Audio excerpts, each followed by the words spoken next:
Hey, everybody. It's Gary Lucas, and it's really a pleasure to be here with you today. I don't know about you, but I was quite energized by the debate last night because I thought Kamala Harris whipped Pence's butt, despite what some of the pundits in the Times said today. They were bending over backwards, I would say, to be even-handed, but to me, he came off as a total reptile, with dead eyes. And the fact that he didn't swat that fly that landed on his coiffed pate was telling, I thought. Maybe he wasn't even aware of it. If so, yes, be afraid, be very afraid, because this guy has really kind of a flattened affect, as they said, about people who had lobotomies in the 50s. Although, he was smooth with his patter and, his talking points, but I thought Kamala Harris was so fast with her comebacks and just, lanced that boil over and over again. So I'm happy about it, but I wouldn't relax our vigilance at all, everybody, because unless Biden wins by a clear landslide, they're going to deny this election. They're going to try and disqualify it, and this is what Trump's been doing. And no one, neither he nor Pence will deny it. But that's the strategy. When he was asked directly what he would do if Biden won, he didn't answer. He skated. So we can't have that. So we all have to get the vote out.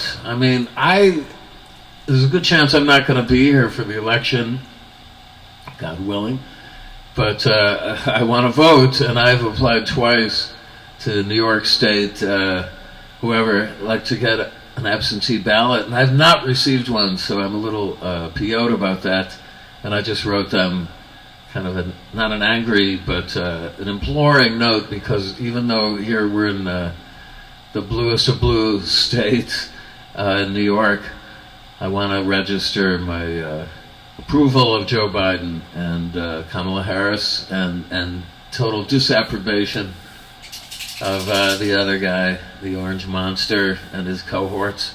So, okay, I got a mixed show today, as usual, a bag of mixed nuts, and I'm going to start out with some film music.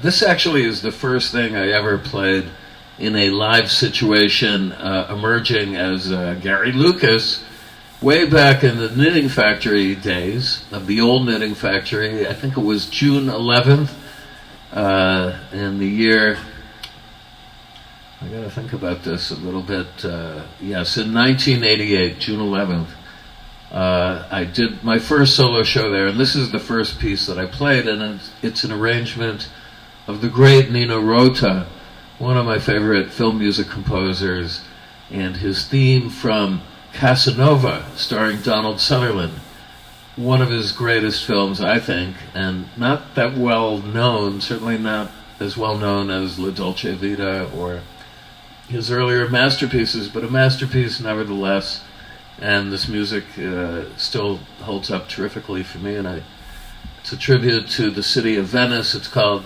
Venice, Venezia, Venusia. Okay.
Yeah, okay, that's Nino Rota's theme from Fellini Casanova. It's one of the first films I saw once I moved to New York in 1977 at a screening at the old Waverly Cinema on 6th Avenue, a great place to catch first-run art films. And, well, anyway, what else can I say? We're just trying to maintain. It's a beautiful day here in the West Village. It's been sunny all week, a little brisk, but maybe a good day to take Lulu out to the dog run. This is like one of our primary activities in the afternoon while the weather is nice. And she just padded over here. I wish she would have come on camera, but she's shy. Sometimes she needs coaxing, but the water dish is right over there behind the microphone. And, well, let's see what we got on the agenda. I think I will do... I have an idea. I'd like to do some of the film score music I did. Now, this is music I co-composed with a great old friend of mine, really brilliant composer in his own right, and keyboardist Walter Horn, who is one of my oldest friends. And we have a long history of making music together, of a kind of a radical nature going back to our earliest days as growing up in Syracuse, New York. Walter was one of the most musical people I ever met. He still is. And anyway, I got a commission back when I was first getting started here as Gary Lucas in 1989 from the Brooklyn Academy of Music in conjunction with the Next Wave Festival. And my mandate for this this grant of $1,000 only was to come up with music in conjunction with another art form. And so I always was attracted to cinema since, again, I was a little boy, and I have a history. I used to to show 8mm horror films, courtesy of Castle Films. Anybody living through this era who was a film buff would be aware of Castle Films. They were edited clips from several Universal horror films with subtitles, or let's say titles, intercut, because there was no way to have a soundtrack in those days on these things unless you made one yourself. So I would show them in the basement when I was 8, 9, 10 years old. I'd get them at a place in Syracuse, and we had this old projector that's really ancient, but I have a vivid recollection of operating it and the smell of it, and burning, singeing my fingers trying to fix it when the film would catch in the gate. And anyway, so I naturally thought when I got this commission to do something with film, and preferably a horror film, and I saw images in the mid-'60s, courtesy of Monster World, it turns out, which was one of Forrest J. Ackerman's creations with the publisher James Warren. You probably know him for Ackerman for Famous Monsters of Filmland, which was kind of the Bible to all of us growing up in that era, because it was an incredibly informative magazine for many issues, anyway, until they took a radical turn into dumbing downness. But up until that time, so about issue number 27, you would learn more from reading an issue of Famous Monsters than most critical film studies on the genre that were just emerging. I mean, horror as a subject for film studies was considered, a kind of a bastard child or subset of classic cinema. The only exceptions I can think of would be Siegfried Krakauer's book, From Caligari to Hitler, which is a very informative study. And then there's another book by Lotte Eisner from that day, dealing with horror films. And in any case, I wanted to see this film so badly, and the film was The Golem. And I thought that the whole idea of The Golem, which was basically a Jewish Frankenstein rampaging in the city of Prague, in the 16th century, basically created out of clay through Kabbalistic magic to become a servant to the Jewish community, and protect them from pogroms. I thought that was a really interesting subject for further investigation, but of course, this film didn't get any kind of circulation that I know of, not widely, unlike other foreign films in the day. It was kind of unknown, and this was in a day before there were VHS cassettes and later DVDs. So, but it was calling out to me. And in fact, Don Van Vliet, Captain Beefheart, in discussing this film, when I was playing with him a few years before this, said to me one day, "Don't you wish you had a Golem?" Hey, we all wish we had a Golem, and I think we could use one right now in this country to stand up to this despot. But in any case, I just felt like this was ripe for me to create a score for with Walter, and I discussed it with him, and then I searched around, and thanks to a guy named Charlie Musser, who's a professor of film studies at Yale University, right now my alma mater. In fact, he was a projectionist along with me in the Yale Film Society. I had lunch with him one day, and Charlie said, "I think the Museum of Modern Art would have a print of this film in their collection." So sure enough, I checked it out, and I went to see it, and I was awestruck, shall we say, and I thought, this is the perfect film for me and Walter.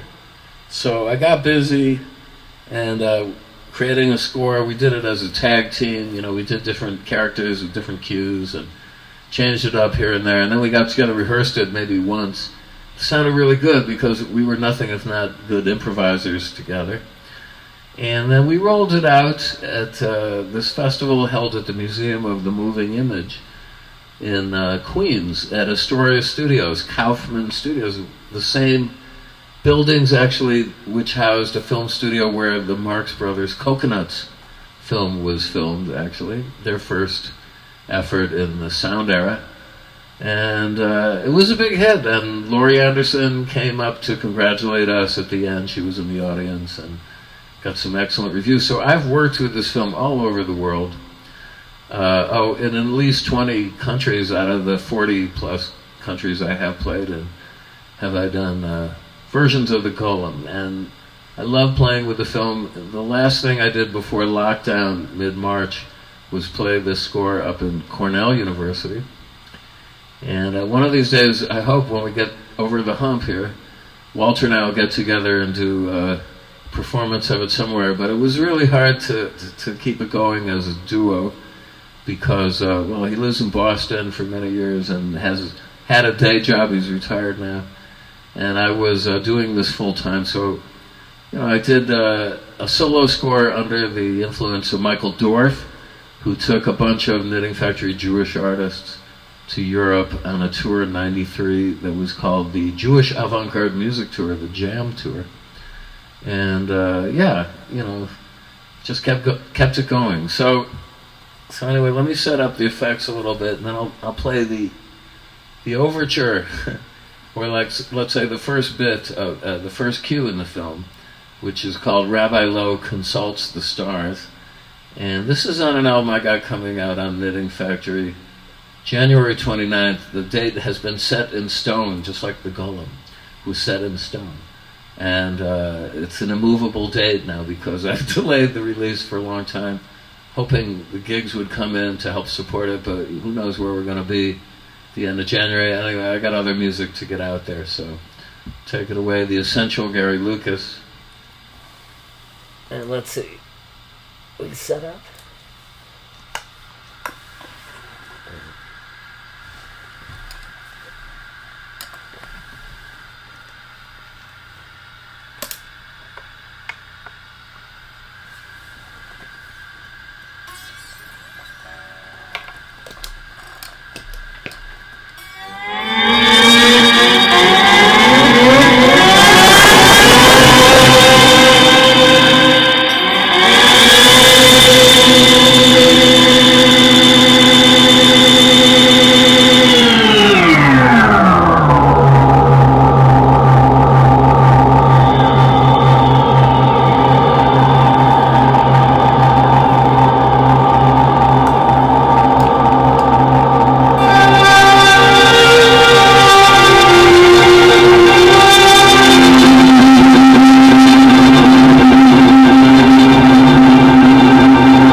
Okay, well, that's it for today.